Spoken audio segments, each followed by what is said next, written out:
ओडिशार कृषिभित्तिक पर्व मकर संक्रांति उपलक्षे आपण समस्तंकु अनेक शुभेच्छा अभिनंदन।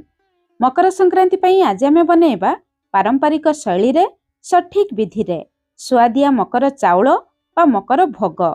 एठी मकर भोग देखिबा पई जेतिकी सुंदर लागुछि खाइबा पई ताठारु आहुरी सुआदिया। वीडियो को शेष पर्यंत देखंतु। रेसिपी पसंद आसले प्लीज वीडियो को लाइक करंतु, निश्चय गोटे शेयर करंतु। चैनल ले नुआ थिले तले थिबा ब्लैक कलर सब्सक्राइब बटन रे प्रेस करी चैनल को सब्सक्राइब करंतु आउ फेसबुक पेज को निहाती फॉलो करंतु। जय जगन्नाथ।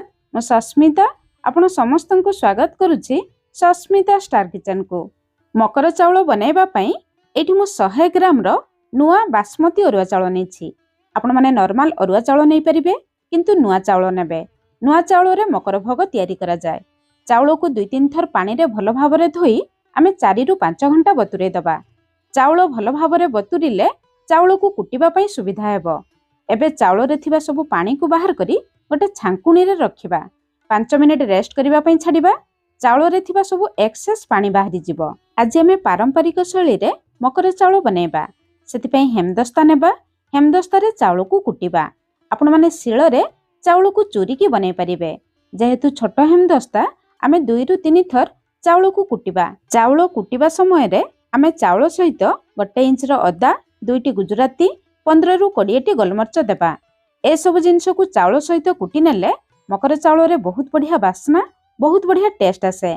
आपण माने चाहिले अदा कोरा, गुजराती गोलमर्च रो गुंड भी दे परिबे, किंतु एमिति कुटी की देबे बहुत बढ़िया टेस्ट आसीबो। प्रथमे अदा गोलमर्च को हेमदस्ता बाड़ी रे छेची देबे। तापरे चाउल को बाड़ी रे चारिपटे रे घुरेबे। देखिबे चाउल बहुत सहजरे गुंड ही जिवो। एतिकी खदड़ रखी गुंड करिवे। सेम प्रोसेस रे सब चाउल को गुंड करिबा। चाउल जदि भलो भाबरे बतुरी जाइथिबो देखिबे बहुत सहजरे 2 रु 3 मिनिट भितरे चाउल गुंड ही जिवो। चाउल को गुंड कर सारिबा परे गोटे बड़ जागा रे रखिबा। भोग गळेबा पई सुविधा हेबो। भोग पई मु एई सब फळ नेछि। नडिया नेछि, अल्प नडिया करा देबा। आपेल नेछि। ता छडा भोगरे कंदमूल, चिनी आलू, आखु निहाती देबे। मु ओडिसा बाहरे रहूछि, सेति पई मते चिनी आलू, आखु मिली नाही। अल्प बेदना देबा। एठी मु अल्प पिजुली देबी, अल्प सपेटा देबी, अल्प काकुडी देबी, अल्प कमला देबी। 2टी मीडियम साइज रो कदली नेछि। भोगरे टिके कदली अधिक देबे, भोग खाइबा पई भल लागिबो। अल्प किछि अंगूर। आपण मानक पाखरे जेतिकी फळ थिबो भोगरे देई परिबे। एबे गोटे गिना नेबा। भोग पई खास जिंस बनेबा। गोटे बड़ चामच गुड़ देबा। एठी मु गुंड गुड़ नेछि। गोटे बड़ चामच महू देबा। अधा बड़ चामच देसी गुआ घिओ देबा। 2 बड़ चामच फ्रेश दही देबा।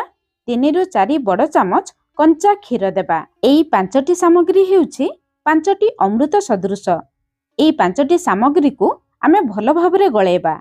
एबे आम रेडी ही गला पंचामृत।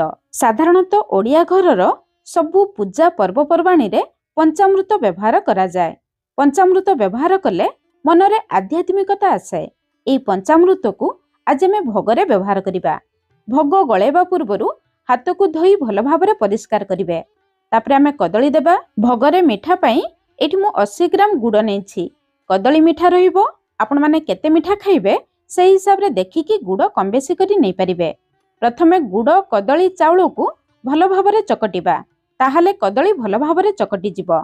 आपण माने गुड़ बदल रे चीनी नै परिबे, किंतु भोगरे गुड़ व्यवहार कले भोगर टेस्ट बहुत बढ़िया आसे। एबे भोगरे अधा गिना कोरा नडिया देबा। नडिया को पूरा छोट छोट करी देबे। भोगरे खाइबा पई भल लागिबो। ता छडा आधा लीटर क्षीर रु मु छेना छिंडे निथिली, सेई छेना को देबा। साधारणतः जे कोनोसी पूजा पर्वपर्वाणी रे भोगरे छेना टिके व्यवहार करा जाय। छेनार क्वांटिटी आपण आपनक हिसाब रे कम बेसी करी दे परिबे। टिके अधिक देले भोग खाइबा पई भल लागिबो। तापरे गळै रखितिबा पंचामृत को देबा।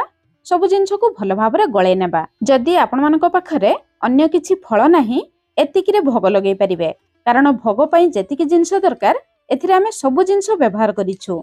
तापरे आमे फळ देबा। कमला अंगूर भितरे थिबा मंजी को बाहर करी एमिति छोट छोट काटी नेबे।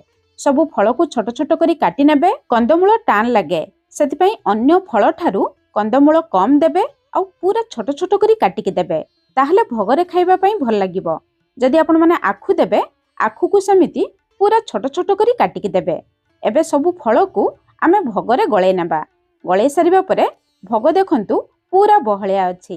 ଏବେ ସେଥିରେ ଅଧା କପ୍ କଞ୍ଚା କ୍ଷୀର ଦେବା। ଜମା ସିଝା କ୍ଷୀର ଦେବେ ନାହିଁ।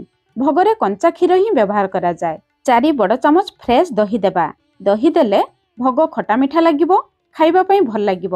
ଯଦି ଆପଣମାନେ ଦହି ଖାଉନଥିବେ କିମ୍ବା ବେଶୀ ଦହି ପସନ୍ଦ କରୁନଥିବେ, ଦହି ବଦଳରେ ଶେଷରେ ଯେତିକି କ୍ଷୀର ଦରକାର ପଡ଼ିବ ସେତିକି କ୍ଷୀର ଦେଇ ଭୋଗର କନସିଷ୍ଟେନ୍ସି ଆଡଜଷ୍ଟ କରିବେ। ସବୁ ଜିନିଷ ଗଳେଇ ସାରିବା ପରେ ଭୋଗ ଦେଖନ୍ତୁ ଏତିକି ବହଳିଆ ଅଛି। ଭୋଗ ଏତିକି ବହଳିଆ ରହିଲେ ଖାଇବା ପାଇଁ ଭଲ ଲାଗିବ। ଯଦି ଆପଣମାନଙ୍କୁ ଟିକେ ପାଣି ଦରକାର, ଅଧିକ କ୍ଷୀର ଦେବେ। ଶେଷରେ 2 ବଡ଼ ଚାମଚ ଧଳା ରାଶିକୁ କଢ଼େଇରେ ହାଲକା ଭାଜିକି ଦେବା। ଓଡ଼ିଶାର କିଛି ଅଞ୍ଚଳରେ ମକର ଭୋଗରେ ଧଳା ରାଶି ବ୍ୟବହାର କରାଯାଏ। ଯଦି ଆପଣଙ୍କ ଅଞ୍ଚଳରେ ବ୍ୟବହାର କରାଯାଉନଥିବ ତାହେଲେ ଦେବେ ନାହିଁ। 2 ପିଞ୍ଚ ଖାଇବା କର୍ପୂର ଦେବା। ଖାଇବା କର୍ପୂର ଭୋଗରେ ଦେଲେ ବହୁତ ବଢ଼ିଆ ବାସ୍ନା ଆସିବ।